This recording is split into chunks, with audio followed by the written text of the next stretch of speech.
Okay, let's get started. Once again, thank you very much to everyone who has joined me this morning.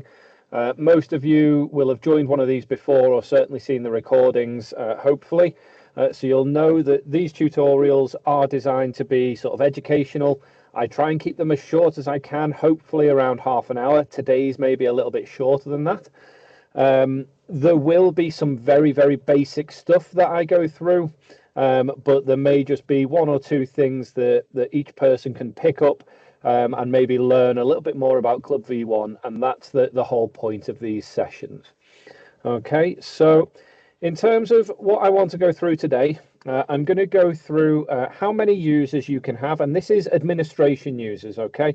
So this is the people who are logging into your ClubV1 and can update competitions, can manage bills, can do all of the administration side of things. So how many users can you have? Then we're going to look at how many user roles you can have. Then why should each user have their own account or role? And that's a really important one.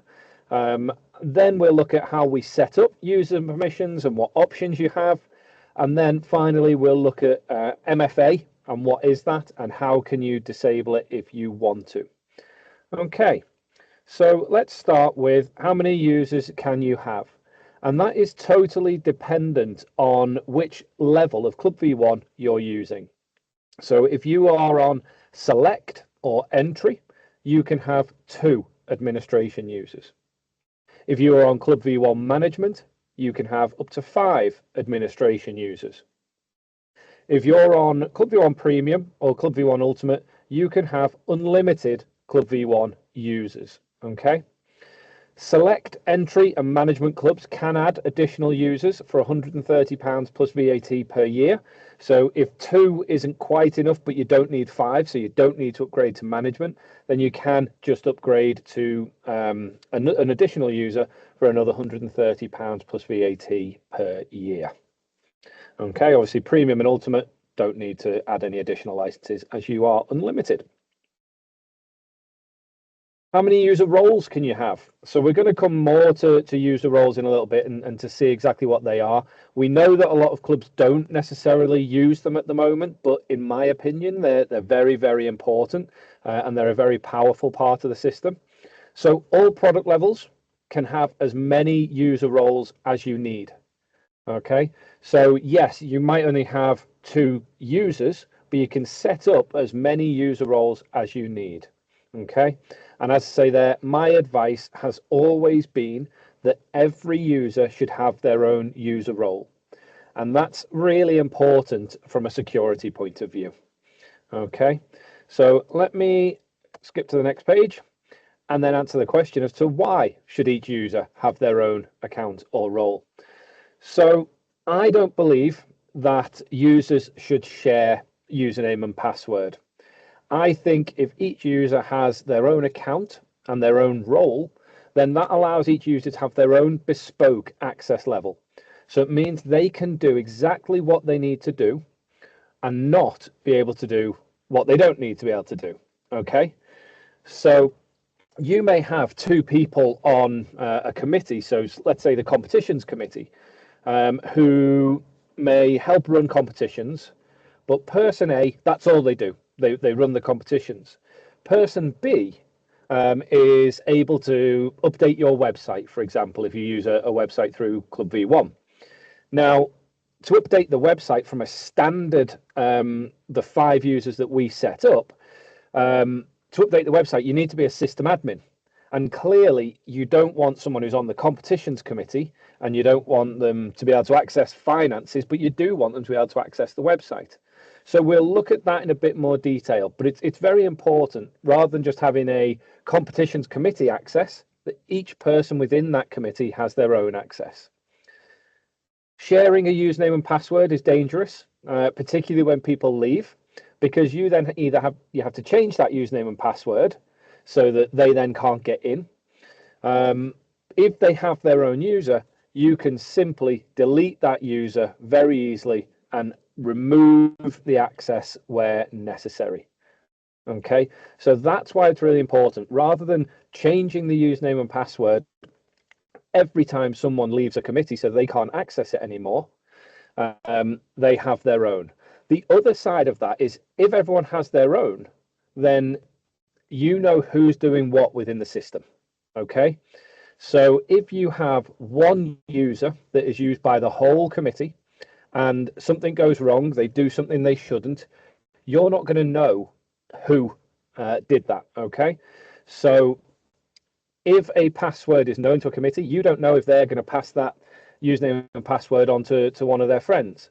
Whereas if everyone is responsible for their own account and their own username and their own password, you know that only they can access that account. And if someone else gets into it, then that's a problem of theirs. Okay. So that's why for me, from a security point of view, it's very, very important that each user should have their own account and ideally their own role. So how do we set up users and permissions and what options do you have? So to set up users and permissions, you go into Club, then Settings, then Users and Permissions. And we're going to go into there now.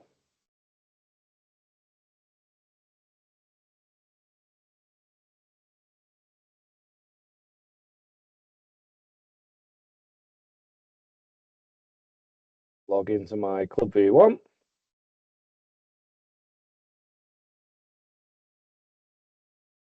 Okay, so we go to Club, Settings, and then drop down to Users and Permissions here. Now what you'll see is I've got plenty of users set up there, and they are all at the top. There are various different levels, so you can see I've got the top there, Alex Schofield, Alec at schofield.com. He has his own user permissions, whereas we then have defaulted system admins. We have a team manager down there. We've got a golf user and another system admin.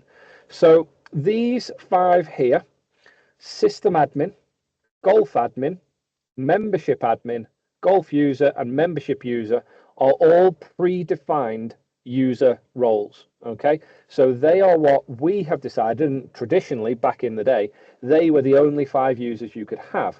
But we then obviously got the feedback that that doesn't quite suit everyone. So we needed to be able to generate our own custom user roles. And that's exactly what we've done. Before we touch on that, I'll just have a look up here. So as you can see, if I just minimize that, as you can see, with anyone who's not a system admin, I can come on here, I can reset their password, I can edit that user, and I can delete that user because I'm logged in as a system admin. If it is another system admin, I can't delete that user and I can't reset their password. They have to do that themselves. I can edit the user in that I can change their username, but I can't change their user role and I can't change their password. Okay. So for system admins, you can't delete them or reset their passwords. That is something that we have to do from a back end here. Okay. So if we wanted to set up a new user, we would literally just click on add new user here, pop their details in, select their role, and then put their username in, put a password in for them. Now, I always recommend when we're putting passwords in, we just put a very, very generic password. We let them know that it's set up, and then we ask them to reset their password to something that only they know.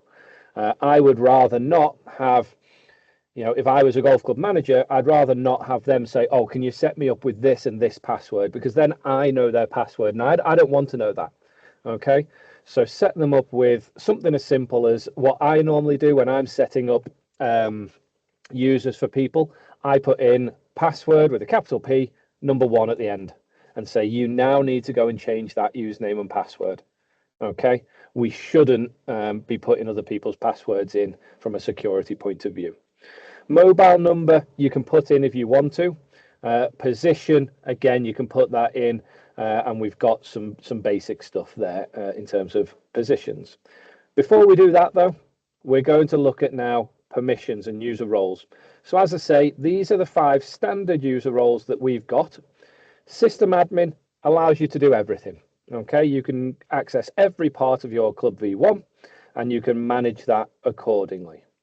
Golf admin is designed for maybe chairman of a committee, and they will have access to the financial information within the golf section. So they have a bit more access level, a bit higher access level than, say, a golf user. A golf user will only be able to manage competitions and see your members' details. Okay, they won't be able to edit member details. They won't be able to do anything that a golf user shouldn't do. So that is quite handy for a committee member potentially. Membership admin, again, they can add, remove, change, delete members. So membership admin, maybe if you've got a membership director that you want to look at for that, they can do all of that. If you want to see what any of these roles can do, all you need to do is click on view, and then you can see in here what they can do. Now, I'm not going to go through each of these one by one, but we can see in people that our membership director or membership admin can do everything. We can't turn this off, okay? These are preset. There's nothing we can do on them. When we then go to golf, they can manage the tee sheet, but they can't do pretty much anything else. They can manage settings there, but they can't set up competitions. They can't manage competitions. They can't do anything to do with the golf side of things. If you want to know what each bit does, you just hover over the eye and it tells you exactly what they can do on there. So we would work through our way, and these, as I say, are preset. These can't be changed. Okay, so we just work through each of those on there, and that'll tell you what each of those people can do. And it may well be that the user you're looking to set up can indeed, this works and this fits for what they need. But if it doesn't, and you want to make sure that your users only have access to what they need, you come down here and you can then add as many user roles as you want. So I've got a Lucy McPherson role there, I've got a website manager role there, I've got an Alex Schofield, I've got a bar, and I've got a team manager. Now, my advice to golf clubs is to set up a user role for every individual user that you have. Okay, so I would add in a Matt Berg user role. So that's what I'm going to do now. So I click add new user role. I give it a role at the top, and I say a name at the top, sorry, Matt Berg. And then I go through and I say, right, what do I want Matt to be able to do? Okay, so do I want Matt to be able to view the people directory? Yes, I do. Do I want Matt to be able to view, add, edit, delete, and reinstate a person? No, I don't. I don't want Matt to edit or add members or delete members. Okay, I just want him to be able to see the people directory. Do I want him to be able to delete a batch of people? No, I don't. Do I want him to be able to view membership information? Yeah, no problem for a view only. Okay. What you see there, when I click that, this one, if I untick that, untick that and untick that, when I click view membership information, there are other settings that become mandatory for that item there. So it says here, this permission is mandatory due to other selected permissions depending on it. Okay. Do I want Matt to be able to manage person notes? No, I don't. Do I want him to be able to manage person documents? No, I don't. Do I want him to be able to view activity? Yeah, why not? I can view activity. Fine. Do I want him to be able to manage membership categories? No. Manage category auto changes? No. Manage filters? Why not? That doesn't do any harm. Do I want him to be able to manage fields and markers? I personally would say yes for most users, because a lot of people can put in fields and markers that are useful to them. However, if you do have everyone adding fields and markers, that can become quite messy, and you could end up with lots and lots of fields and markers that other people don't know what they mean, and you might end up with other fields and markers that mean the same thing as other fields and markers, but maybe different people have called them different things. So for Matt, though, I'm going to say yes, manage fields and markers. Do I want Matt to be able to manage member requests? No, I don't. Do I want him to be able to access the membership map? So for those of you who have the membership map, that's just a map of where your members live. And no, I don't want Matt to see that. Do I want him to be able to see product usage? So do I want him to be able to see who's registered for How Did I Do, who's registered for the members app, etc., etc.? Yeah, why not? Do I want him to access Global Changes Wizard? No. Do I want him to view upcoming birthdays? Yes, doesn't hurt. Okay, So that's everything then within the people. Golf, I can then go through and do exactly the same sort of thing in here. Do we want him to access competition fixtures? He can access them, yes. Do we want him to manage competitions? No. Do we want him to manage the tee sheet? No. Do we want him to manage knockouts? No. Manage order of merits? No. Eclectics? No. Leagues? No. Matt might be one of our team captains. So whilst he's not accessing and managing competitions, he might need to pick teams. So we'll give him access to team manager. Do we want him to be able to update the course status? No. Do we want him to be able to manage competition charges? No. Golf settings? No. Handicaps? No. Courses? No. Course cards? No. CDH courses? No. Sign-in book, if you have that? No. Hub and casual booking settings? Do we want him to change them? No. PSI settings? No. How did I do manual publishing? No, he won't need to do that either. How did I do settings? No, we don't want Matt to adjust many settings at all, so we'll leave all of that off. Scorecard print settings? No. BRS settings? No. Okay. Club, do we want Matt to be able to manage the club site? Yes, we do. Matt's one of our technical members, and he's helping us with the club site. Do we want him to manage club documents? Again, up to you. Club documents, I would say yes, because if he's accessing the club site and managing the club site for us, then club documents are very, very handy. Do we want him to be able to view the diary? Yes, he can view the diary, but we don't want him to be able to add in any events. So we're not going to do any of these manage events here. He's not going to manage facilities. He doesn't need to add or delete any facilities. Do we want him to manage functions from EPOS? No, we don't. Do we want to manage accommodation if you use that? No. Doors? No. Diary settings? No. Card swipe card profiles? No. Downloads? Yes. So that's where we put our release notes and things like that. So do we want Matt to be able to see the release notes? Yeah, no harm in that at all. How do I do live screen? We can ignore that for now because it's not actually there at the moment. And then if you have sponsors, do we want Matt to be able to manage sponsors? No, we don't. Okay. Finance, what do we want Matt to do within the finance side of things? Based on what's here, we don't want Matt to do anything to do with finance, okay? He doesn't need to see anyone's bills, anyone's EPOS account, any charge items. He doesn't need anything financial. Reports, he can have the people reports, no problem. He can have the golf reports, no problem. Booking reports, if you use the booking system. Finance reports, we don't want him to have. EPOS reports, we don't want him to have. Lists, so do we want him to make his own lists? Yes, we do. Accommodation reports, if you use that, and then function reports as well. Okay, and then the last one, communications. Do we want Matt to be able to email a person from their profile? So person contact from their profile. Yeah, why not? Do we want him to be able to send out newsletters? No. Do we want him to set up club news? Yeah, he manages our website, so he can do club news. Do we want him to do app notifications? No. Do we want him to do mailing? So that allows him then to email out to all of the members. And I'm going to say no again on that one. View communication history? Yeah, not a problem. Oh, actually, no, because that needs the mailing permission. So we'll turn that off as well. SMS, if you use that, do you want Matt to be able to send that? And then do you want Matt to be able to manage your SMS settings? So there's lots and lots of things. Every individual part of ClubV1 can be managed within here, okay? So we have now set Matt up exactly how Matt needs to be set up, with all the permissions he needs and with none of the permissions he doesn't. So what we then do, we add new user, we give him the Mattberg user there, we can use any of those there. I'm going to say he's only involved with the men, and then I'm going to give him a username of mattberg@clubsystems.com. Pop that password in, password 1, pop Matt's name in there, and then put his mobile number and his position. He is just a other committee or council member, okay?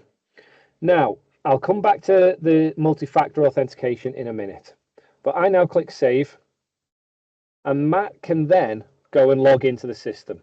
The first time he logs in, it will send him an email to confirm that his email is a real email, which mine isn't on that one. So we won't be able to log in at the moment. So that's how we set up users and permissions. Also, worth noting that if at any point Matt no longer manages our website because someone else has taken over and we want to take that off him, we can, of course, just do that. Take off the website from him. Okay, he can still do everything else that he's been doing, but we've taken that website off him. Okay, so that's users and permissions.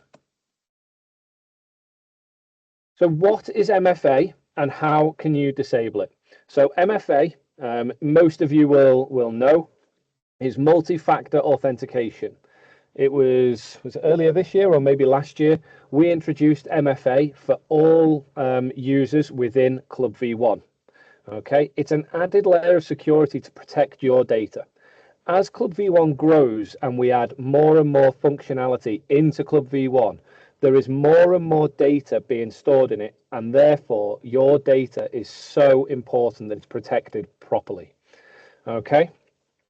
System admin level users cannot disable MFA. So if you are a system admin level user, you have to use MFA because you have access to the full system.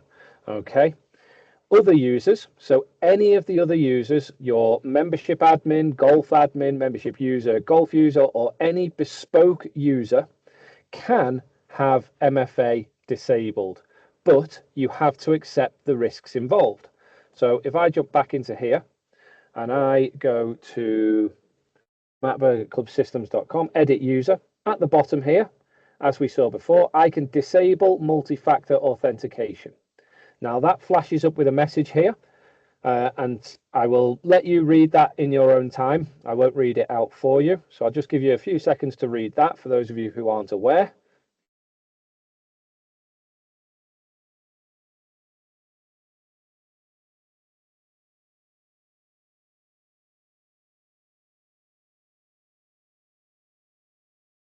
But that is essentially saying that this is an additional layer of security. You can disable it, but you're accepting the responsibility and you have permission to edit that so that you can disable multi-factor authentication. You do then release Club Systems and its affiliates and its employees from any liability for unauthorized access. We've put multi-factor authentication in to aid your security. We don't want to put MFA in to, inconvenience you. We know that occasionally when you get logged out, you have to put the MFA back in. We know that that is a bit of a pain in the backside for a lot of people, but it really is for your security. This is a development that we did. It took time, and if we didn't have to do it, we wouldn't do it. But your data is so important to us that we need to make sure that we're giving you all the tools you can to protect that data. Okay. And that, as I say, today's session was always going to be a bit of a shorter one. We've got that done in 23 minutes. So I will now open it up to any questions that you may have. So let me just stop sharing my screen and I'll see if there's any questions that have been asked. And then if anyone wants to put their hand up and ask a question, please do so.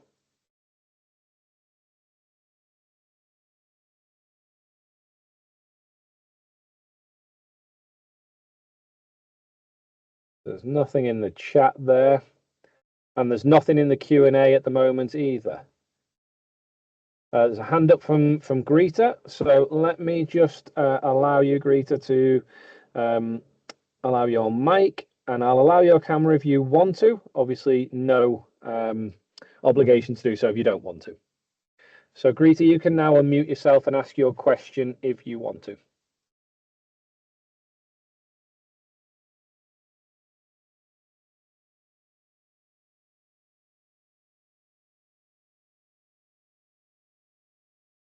Okay, so whilst we wait for Greta, just in case she is struggling with the microphone, is there an activity log read changes to users and permissions?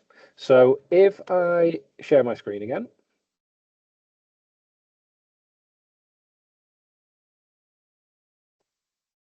we have user activity here, and all it says is that the user role has been edited and when. Okay, so there's no telling you exactly what has been done, but it says that it's been edited and by who and when.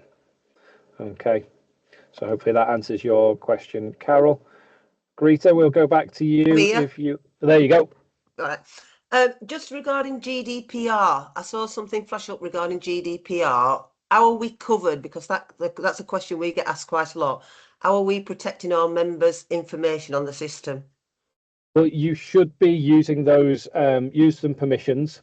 Right. So if it's up to your GDPR policy, really. So if you are allowing committee members to see other members' information, then yes, if that's covered in your GDPR policy, then yes, absolutely no problem at all. But it's not a club systems thing, and that's why we have to give you these options to bespoke these users and permissions to make sure that you can do what you need to do. Okay. Thank you. Okay, no problem. Another question from Carol there. Can a comp user manage comps without having T-sheet management access? Yes, absolutely.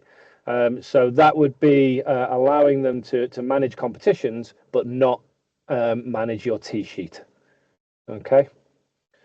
So, and then question from Emily, what about franchisee permissions? So again, it depends what you need for that. So I know that you guys are on the cloud till system.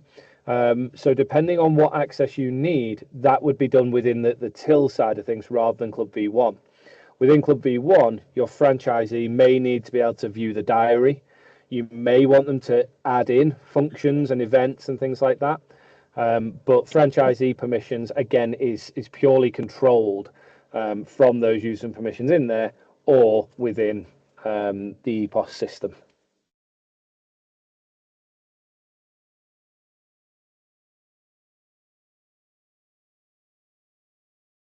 Are there any other questions?